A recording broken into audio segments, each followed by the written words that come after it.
straight into it. I was hoping that if I made a video about Ethan, he would act like an adult and he would keep the attacks directed at me and Anissa. Unfortunately, I was wrong in thinking that, because Ethan, in a desperate attempt to attack and smear Anissa and I, he started attacking our charity event. I don't know if you know this, but last year they lost $250,000 to be.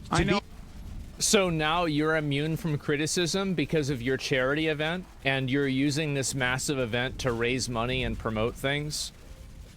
Like, so now, like, what is this? Charitable, you actually have to give money to charity. You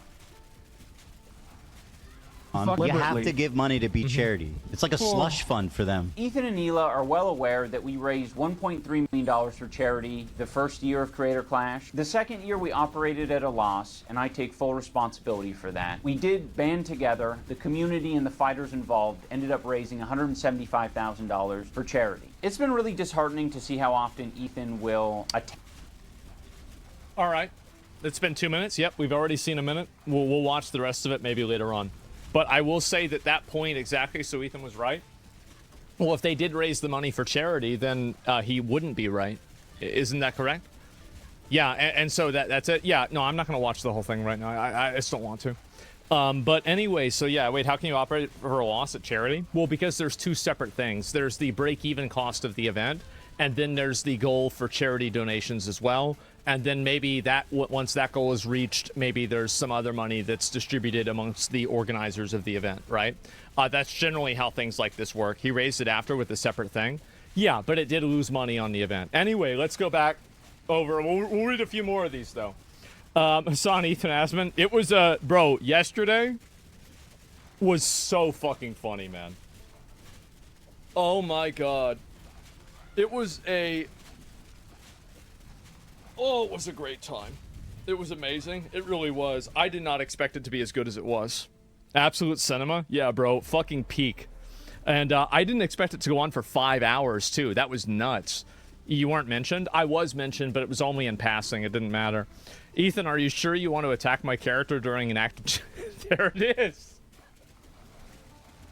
There it is, bro. Like, lie about somebody being a partner with the ADL, and then whenever they say, don't lie about me, say, well, there's an act of genocide. How do you care about that? It's just so fucking dishonest. It's insane. I can't believe anybody buys into this bullshit. It's crazy. The Rolex hat? Yeah. This is what resistance looks like, Hassan.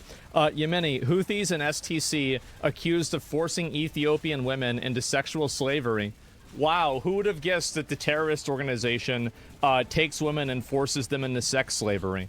I would have never guessed this could have happened. That's crazy. Wow. Who would have known? Just like Luffy, did they do that in One Piece? And women trying to reach Saudi Arabia have been raped, trafficked, and sexually assaulted while living in unorganized camps. Yemeni rights groups alleges. Yeah, I wonder if this is happening. I mean, if I had to bet on it happening, I'd say yes. So, yeah. Let's go back over here. Yeah, this is what this is actually, guys. You're right. We don't have the pics. We don't have the rape kits. You know, maybe after they raped them, they burned the bodies. So how do we know it really happened, right? Yeah, maybe it didn't happen. You know, the resistance isn't perfect, guys. Keep it in mind. The genocide. Yeah, it's just crazy. And anyway, let's see if I'll before I go through, I'll read if there's a few more of these here, and then we'll go back. Poll here. Watch a bit of Asma watching a Hassan interview today. It's crazy for us living in Poland here, where major concentration camps were located and whose grandparents lived through the German occupation, how freely some people use the word Nazi to describe others, so disrespectful for the victims.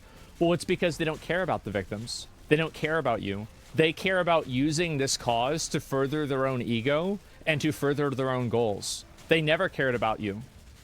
That's not the point. I don't think I can even look at that. Let me go back over and I'll go back look at the rest of these. Yeah, these are actually pretty bad. I mean, it's historical, right? But, like, I don't want to, like, show it for a whole long time. But, anyway, let's see here. Words or weapons? Yeah, definitely. Concerned chat? Yeah, definitely. Anyone who uses the word Nazi in 2025 is big dumb. Yeah, I mean, I think 99% of the... And the problem is also that there are actual, like... I think that there is a rise of neo-Nazism. Like, I think that if you were to count the amount of people that would self-identify as a neo-Nazi now versus 2015, there's a bigger number now.